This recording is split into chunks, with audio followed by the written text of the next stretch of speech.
आज हम क्लास 6 की वर्कशीट 28 करेंगे और इसमें बहुत इंटरेस्टिंग वर्कशीट है ये। इसमें पत्तों के बारे में आपको पढ़ना है। पहले हिंदी मीडियम में पढ़ेंगे, उसके बाद इंग्लिश मीडियम में होगी ये वर्कशीट।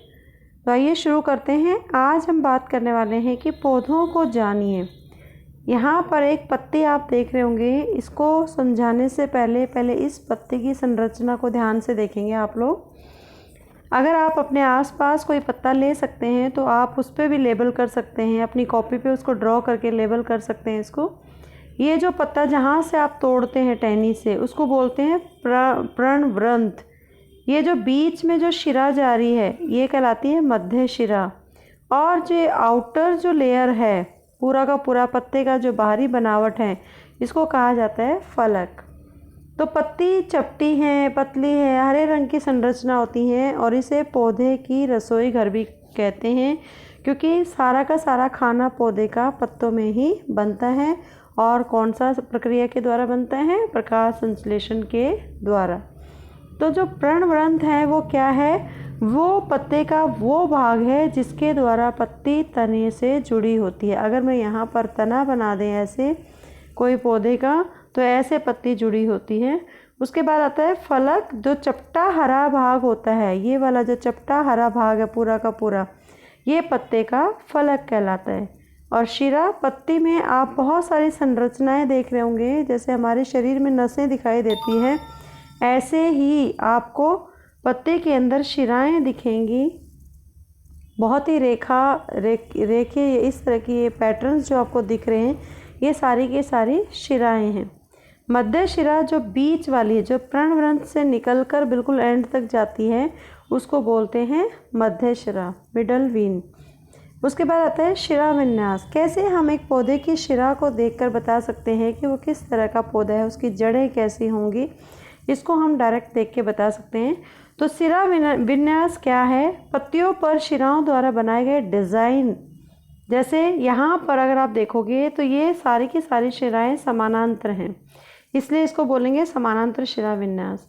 इसमें जाल बना हुआ है, नेटवर्क बना हुआ है, पूरा का पूरा ऐसे नेटवर्क फैला हुआ है, तो इनको बोलेंगे जालिका शिरा विन्यास। तो जालिका शिरा विन्यास मध्य शिरा के दोनों ओर जाल जैसा डिज़ाइन जिसमें है उसको जालिका शिरा विन्यास कहेंगे। और समानांतर शिरा विन्यास उसमें कहेंगे जहाँ पर शिराएं एक दूसरे के पैरेलल हैं, ऐसे पैरेलल आपको दिखाई देंगी। तो ये दो तरह का शिरा विन्यास था। अब पत्तियाँ क्या कार्य करती हैं? पत्तियाँ पौधों के लिए भोजन बनाती हैं और विभिन्न गैसों का आदान प्रदान करती हैं। पत्तियाँ सूर्य के प्रकाश और हरे रंग का वर्णक जो कि पत्तों में होता है, जिसको क्लोरोफिल कहते हैं, उसके उपस्थिति में प्रकाश संश्लेषण प्रोसेस के द्वारा भोजन बनाती हैं। और इस प्रक्रिया में जल और कार्बन डाइऑक्साइड का उपयोग भी करती हैं। इस प्रक्रम को प्रकाश संश्लेषण कहते हैं।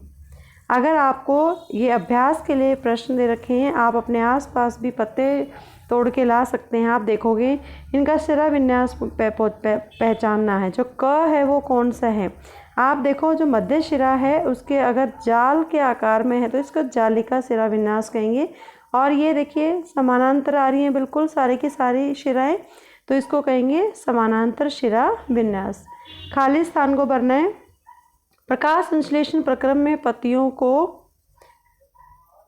को जल तथा कार्बन डाइऑक्साइड की आवश्यकता होती है। यहाँ पे आ जाएगा जल, कार्बन डाइऑक्साइड और क्लोरोफिल और सूर्य का प्रकाश भी। या चार चीज़ें अगर लिखनी पड़े तो चारों चीज़ों की आवश्यकता होती है। पत्तियों पर शिराओं द्वारा बने गए डिज़ाइन को शिरा विन्यास कहते हैं। ये शिरा विन्यास, यहाँ पे शिरा विन्यास आ जाएगा। Now the time for the English medium students, and today's worksheet is worksheet 28 for the class 6, and we are knowing about the plants today, and today we are discussing about the structure of the leaf. If you observe this leaf structure, this is called petiole, this is called midrib, this one is the midrib, and this is called lamina. The expanded or the broad part of the leaf is called lamina, and these are the veins. These are called veins, and this is the midrib. So petioles are the stalk of the leaf. Stalk of the leaf is called petiole. This is petiole. And what is the lamina or leaf plate? The broad and expanded part. This one, the whole part of the leaf is called lamina. And the veins, the network of branches. You can see so many branches through the in the leaf, in the lamina of the leaf, that is, or from the midrib. This is called midrib. बीच वाली जो है, this is midrib. The central vein of the leaf is called midrib, and surrounding it, these are called veins. Now leaf venation are of the two types, because it shows the pattern of the veins in the blades of the leaf, and it is classified into two types. First is reticulate venation, when the veins are arranged in a net-like structure or just like this. This is the reticulate venation, and this is the parallel venation, because veins are very parallel to one another. What does the leaf do? Leaves provide food and air to help a plant stay healthy and grow leaves to prepare their food in the presence of sunlight and a grey color pigment present in the leaf, that is called chlorophyll. And for this they use water and carbon dioxide from the air, and this process is called photosynthesis. Now let's do the practice on the basis of the worksheet. Identify the venation in the leaf. This first one is you can see the net-like structure. So this is called reticulate venation, and this is the parallel venation. Now question number 2, fill in the blanks. In the photosynthesis of leaf needs carbon dioxide, water from the roots, chlorophyll to absorb sunlight, as well as sunlight. All these 4 factors are required in the photosynthesis process. The design made by the veins in the leaf is called leaf venation. You can write here leaf venation. I hope you understand the concept of leaf and its different parts of the leaf and their functions. Keep watching Super Vigyan. Thank you so much.